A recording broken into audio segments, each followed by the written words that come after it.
Zay ny makasika ny rainy fa maro ny mametra-panontaniana amin'izao fotoana izao hoe nakaiza ilay vato sarobidy quartz fumé nahafantaran'ny maro azy izay sary natao amin'ny faritra Bongolava tao. Raha ny valon'izay dia mbola voatazona ao amin'ny bureau-ny faritra Bongolava ao Antsoromandidy ilay vatosoa antsoina hoe cristal fumé prismatique. Milanja 9 taona moa ity vato sarobidy ity ary noho ny fiarovana azy no antony hitazomana azy tao anivon'izany birao zany. Fa na dia adina hoe tandravaka an'Andriamanala eo amin'ny sary ny Mamra Samboty.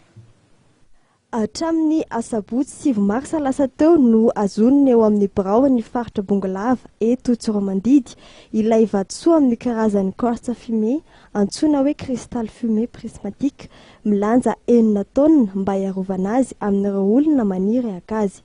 Raha olona 3 mirahalany nahita ny vato anam-piandohana tany amin'ny volana septambra 2024 tao Kinomby ao anatin'ny commune Tsinjoarivo 22 dia niangavy ny fanampiany fokon'olona izy ireo izay niara-ny sala tamin'ny fanamboaran-dalana entina hamohana azy. Efa nivarotra ny vato amin'ny mpandraharaha malagasy iray ny fokon'olona ary efa nisy ny fifanarahana ara-barotra izay natao ka nahazo alalana feno ihany koa avy amin'ny commune. Gaga nefa ny fokon'olona raha nahita fa efa nisy ny varotra tamin'ny orinasa sinoa iray ilay vatosoa izay nampiambina ny toerana tamin'ny alalan'ny mpitandro filaminana amin'ny Rongobasy. Lahady zany natao le fandehanany tany lahady eny midina tany dia rehefa lahady midina tany eny mbola nahita olona ihany teo mikarriera miaraka amin'ny basy. Zay zany ny zava-misy tany dia ny alatsinainy maraina vao niditra teo ny toerana io azo lazaina zany ny alatsinainy maraina rehefa nahita anazy olona dia mialala teo dia tonga teo koa ny gendarme miaraka tonga taminay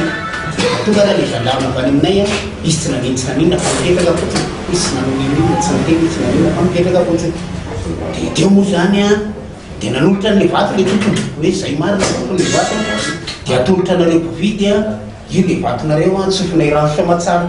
Namafisiny teo anivon'ny commune Tsinjoarivo 22 fa tsy nisy fampahafantarana ny commune mikasika ny fivarotana tamin'ny orinasa sinoa io. Ato efa lasa ny Société Dragon dia efa misy soratsoratra le izy zany ao fa zay moa tsy mahafantatra n'le PSO zany fa nisy soratsoratra tokoa zany io vato io. Zavatra nampahagaga nefa le Société Dragon amin'ny ma commune misy anay zany tokony mba nampiseho an'le taratasy tao aminay hoe ty zany no akanay an'le vato aty aminareo fa tsy nisy aloha zany zay taratasy zay. Fotoana andraisan'ny vondrom-bahoaka ifotony an-tanana ny Harem-pireneny zao ka hipaka tokoa eny ifotony tena fampandrosoana isa-paritra hoy ny CST Yvon Randrizanak'olona avy amin'ny komisiona ny vaka sy ny kolotsaina eo anivon'ny CST izay nidina teny ifotony nanampy ireo vahoaka amin'ny fiarovana ny vato. Ampy zany raha ny sisiny amin'izay raha ty amin'ny vondrom-bahoaka paritra no manapaka ny anaovan'ny hareny fa ny lalàna no tokony mipetraka fotsiny hoe zao no alohan'ny amin'ny fanjakana folobe zay ngamba lisy fa arena tokony ampandrosoana ny faritra ny zavatra reny akoatriny hoe mety hotazomin'ny faritra ho vakoka ao aminy zay tiavany azy fa be dia be ny manahirana ny requin ny atsantsa mpijirika arena tafiditra anaty fanjakana dia manda mihitsy ny anomezana fahefana sy asina ny fokon'olona. Ho an'ny ity solotena ny voamera misana ny vakoka sy ny kolotsaina eo anivon'ny CST ity